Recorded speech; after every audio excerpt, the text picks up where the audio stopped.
اللہ ظلم نہیں کر سکتا بندے سے, یہ نہیں ہو سکتا. حسن ظن رکھ سکتا ہے, امید اچھی رکھ سکتا ہے اللہ سے, یقین سٹرونگ رکھ سکتا ہے, لا اچھی لگا سکتا ہے, لیکن ڈیفینیٹلی نہیں کہہ سکے. ٹھیک ہے, یہی وہ چیز تھی جس سے منکر ہوئے تو ایک نے بت بنا دیا, دوسرے نے انکار ہی کر دیا. ٹھیک ہے, بت اس لیے بنایا کہ گارنٹی چاہیے تھی. صحیح, ٹھیک ہے, اللہ اور بندے کے بیچ کے اندر ایک ذریعہ اور سبب لانے کی وجہ جو تھی نا, وہ گارنٹی تھی. اور وہ سبب کو جب اس نے اصل بنایا نا, تو یہ شرک فی الالوہیت ہو, یہ شرک ہو گیا.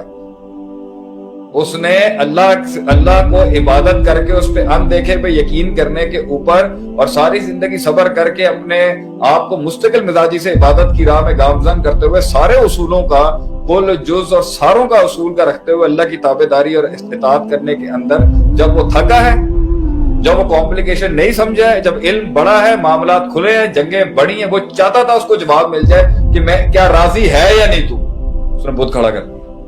اس نے وسیلہ بنایا بیچ میں یہاں پر اس کو, اور پھر اس وسیلے کو سبب کا, اللہ کو اصل کا, اور پھر جیسے آگے گیا وہ وقتاً بوقتاً اس نے اس سبب کو اصل بنا دیا آگے سے.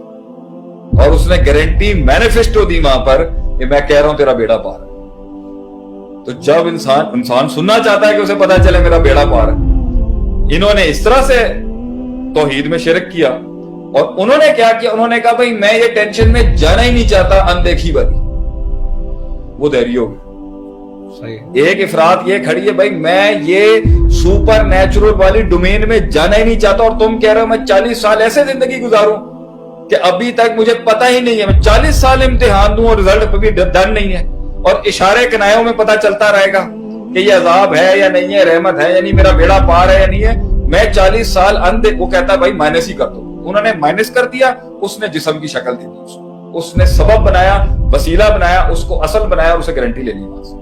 اصل امتحان کیا تھا, اہبطوا منها جميعا فإما يأتينكم مني هدى فمن تبع هدايا فلا خوف عليهم, ماضی کا آگے کا خوف ختم ہو جائے گا, ولا هم يحزنون, اور ماضی کا غم ختم ہو جائے گا. یہ بیچ میں رہنا وہ اتباع کے اللہ کے ساتھ چلنا, ہر بار کتاب کھولنی ہے, رسول اور پیغمبر کی بات سے ٹیلی کرتے رہنا. یہ مشکل کام تھا نا سر.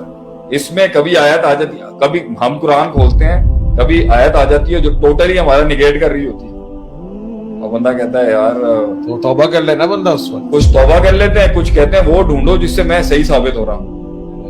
یوٹیلائز کرو. آپ جسے کہہ رہے ہو نا کہ جی یہ والے جو ہیں یہ کنفیوز کریں, نہیں, یہ کنفیوز نہیں ہے, یہ امید اور خوف کے بیچ کے اندر رہتے ہوئے ایمان کے ڈرائیو کو احسان کے درجے تک پہنچانے کا نام ہے سر.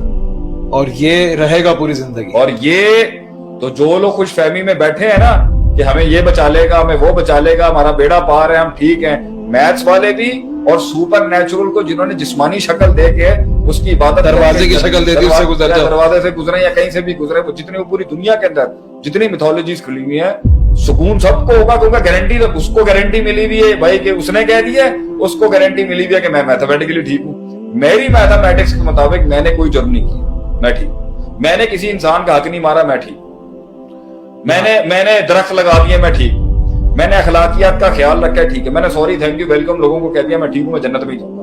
بھاڑ میں جائے تمہارا دین, اور بھاڑ میں جائے تمہاری دنیا, اور بھاڑ میں جائے تمہارا عقائد.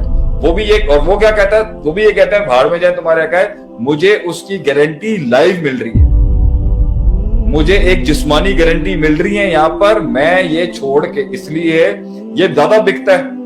ٹھیک ہے, الہاد بھی بک جائے گا, دنیا پرستی بھی بک جائے گی, نفس پرستی بھی بک جائے گی. کیوں؟ کیونکہ وہ آپ کو میتھمیٹیکل سولوشن لا کے دے رہا ہے نا سر. ہارڈ کا مسئلہ ہے تمہیں, جسمانی تمہیں مسئلہ ہے, میں میتھمیٹیکلی سولو کر دوں گا تمہارا.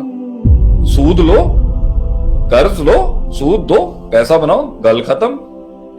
وہ البیع مثل الربا, ٹھیک ہے, انما البیع مثل الربا, جو تجارت ہے وہ بھی ربا کی طرح ہے, ربا بھی تجارت کی طرح ہے. کیا فرق لگتا ہے؟ کوئی فرق نہیں ہے, مقصد تو پیسہ بنانا ہے نا. شعیب علیہ السلام کی قوم نے بھی یہی کہا تھا, ما نفقو کثیرا مما تقول, مقصد تو پیسہ کمانا ہے. شعیب آپ کہہ رہے ہیں کہ ہم لیتے ہوئے دیتے ہوئے خیال رکھیں, آپ مورل ایتھکس کی بات کر رہے ہیں, آپ سوشل جسٹس کی بات کر رہے ہیں. مقصود تک پہنچنا ہونا چاہیے, چاہے جیسے بھی ملے. یہ یہاں کے آف شوٹس ہیں, یہ یہاں کے آف شوٹس ہیں. فلاں جی نے کہہ دیا جی, فلاں سانپ نے کہہ دیا, فلاں بندر نے کہہ دیا, فلاں آستانے نے کہہ دیا, فلاں بندے نے کہہ دیا, فلاں زندہ نے کہہ دیا, فلاں مردہ نے کہہ دیا, فرق گارنٹی آ گئی جی تیرا بیڑا پار ہے. تیرے وہ گنگا جل میں دلا کے صاف کر دیتا ہے, کوئی کنفیشن باکس میں لے جا کے اس کے پاپ دھلا دیتا ہے, کوئی کہیں ادھر ادھر. ہمارے یہاں تو بہت دکانیں کھلی ہوئی ہیں اس لحاظ سے. جو بیچ میں رہنے والا مذہب ہے نا وہ ایک لحاظ سے مشکل ہے, لیکن جیت اسی کی ہوگی جو خوف اور امید کے بیچ میں چلا. چانس میرا اڑنے کا بھی ہے چانس اس, لیکن امید ہمیشہ پاورفل رکھے, اللہ مجھے بچائے. یعنی یہ وہ کنفیوژن کی سٹیٹ ہے جو انیشیٹو دلواتی ہے آگے. یہ وہ ایمان ہے جو فارس سے لے کے قسطنطنیہ کو کراس کرتے ہوئے اسپین سے لے کے انڈونیشیا تک فتح کر گیا پوری دنیا. یہ ایمان تھا, یہ ایمان تھا جس میں خوف بھی تھا کہ کہ ایک انیشیٹو کے بعد انسان رکے نہیں. اگر ایک انیشیٹو حاصل ہو جائے اور میں بولوں نہیں یار اللہ سے اللہ خوش ہے بس بات ختم ہو گئی, میں دوسرا انیشیٹو لوں گا ہی نہیں. وہ اپنی اصلاح کیوں کرے گا؟ ٹھیک ہے انیشیٹو تو دور کی بات ہے, وہ کریکٹ ہی نہیں کرے گا اپنے آپ کو. لیکن اللہ کہتا ہے فیضا فرقتا فنصب ویلا ربی کا فرقب, ویلا فرقتا فنصب میکس ویلا ربی کا فرقب سپر نیچرل. یعنی ایمان کا حسن ہی یہی ہوا کہ ایک انیشیٹو کے بعد انسان گارنٹی لے کے بیٹھ نہ جائے, نہیں دوسرا انیشیٹو لے گا کیا پتا نہیں بھائی. یہ سابقو کا سیکھا کہاں جائے گا؟ سابقو ایک طرف یہاں پہ پوری قوم میں اکثر لوگ گارنٹی لے کے بیٹھے ہوئے ہیں اور انیشیٹو نہیں لے رہے, اور اس گارنٹی کو نہ لینے کو کنفیوژنز اور ڈاؤٹس کو سے تشبیہ دیتے ہیں. دوسری طرف مجھے امیر المؤمنین عمر بن خطاب رضی اللہ تعالیٰ عنہ کا قول یاد آتا ہے. وہ کہتے تھے کہ اگر قیامت کے دن یہ آواز آ جائے کہ سب کے سب جہنم میں جائیں گے سوائے ایک شخص کے, مجھے امید ہوگی کہ وہ میرا نام ہے. اور اگر دوسرا بھی جملہ بول, اور اگر اور یہ کہہ دیا جائے کہ سب کے سب جنت میں چلے گا اور ایک بندہ پیچھے رہے گا, مجھے ڈر ہوگا وہ ایک میں نا. بین الخوف والرجا, یعنی زندگی اس پہ گزرے گی. Faith is between hope and fear. ایمان احسان کے درجے پہ, چاہے دنیا کے اندر جتنے مسلک ہوں, جتنے طریق ہوں, جتنے اسکولز بنے ہوئے ہوں جو گارنٹیاں دے رہا ہوں تو حق پہ بیٹھا ہوا ہے, تو حق کی زندگی گزار رہا ہے, تیرا بیڑا پار ہے, تو عین اس منہج کے اوپر ہے جو بڑوں کا منہج تھا. سوال یہ ہے خوف اور امید کے بیچ کے اندر ہی ایمان احسان کے درجے پہ پہنچے گا. اور احسان کا وہ خوف اور امید کے ساتھ جیتے ہوئے پتہ کیا ملتا ہے؟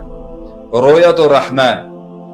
اور ان دونوں سے ہٹ کے جو افراد تفرید ہے نا اسے ملتی ہے رویت الشیطان. دکھتا تو ہے لوگوں کو بہت اللہ کے نام پر اللہ, مگر وہ اللہ نہیں ہوتا. اللہ ایمان اور خوف کے بیچ میں کہتا ہے ان تعبد اللہ کانک تراہ فإن لم تکن تراہ فإنہ یراک, کہ تو نے اس طرح سے اپنے ایمان کے ساتھ روز آج ہارا ہے پھر امید کر لی, یہاں جیتا ہے پھر ڈر گیا, جیت پہ ڈرتا رہا کہ کہیں عذاب نہ ہو, امید بڑھاتا رہا کہ واقعی اللہ ناراض نہیں ہے. دکان چل گئی, امید ہے یار اللہ تعالیٰ نے ماضی کے گناہ معاف کر دیے. بیٹا مر گیا, فوت ہو گیا, حسن ظن رکھا اللہ سے کوئی مسئلہ نہیں ہے. اللہ کو اپنے چاہنے والوں کو ہی دیکھنا پسند ہے کہ یہ اب کیسا پرفارم کرتا ہے.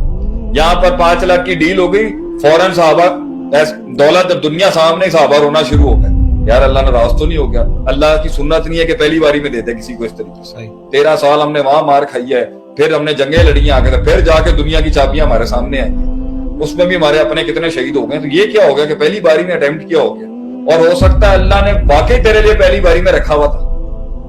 پھر اٹھنا رات کو, پھر استخارے کرنا, پھر اللہ سے کہنا اللہ مجھے کوئی اشارہ دکھا دے کہ میں واقعی میں حق کے رستے پر ہوں یا نہیں. پھر علماء کی جوتیاں اٹھانا, پھر قرآن کی آیتیں سیکھنا, پھر مفتیوں کے پاس جانا, پھر اپنی کسی کو خواب آ گیا اس کا بیڑا پار ہو گیا. یہ ایک علیحدہ گیم ہے.